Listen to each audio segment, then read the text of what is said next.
সাধু সন্ন্যাসীর ছবি ঘরে থাকলে ঈশ্বরের উদ্দীপন হয়। 9 মার্চ 1884 ঠাকুর কথা প্রসঙ্গে বলেন, আমার ইচ্ছা যে দুখানি ছবি যদি পায়।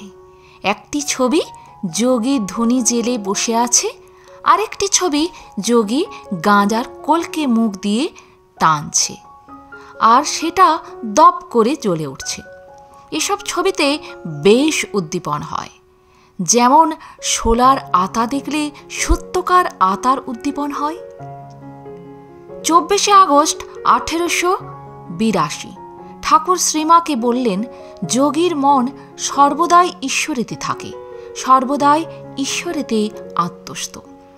চক্ষু ফেলফেলে, দেখলেই বোঝা যায়।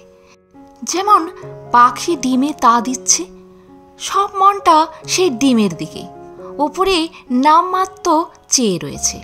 আচ্ছা, আমাকে সেই ছবি দেখাতে পারো? শ্রীমা ঠাকুরকে ওই ছবি দেখাতে না পারলেও পরে তা কোনো শিল্পীকে দিয়ে তৈরি করিয়েছিলেন।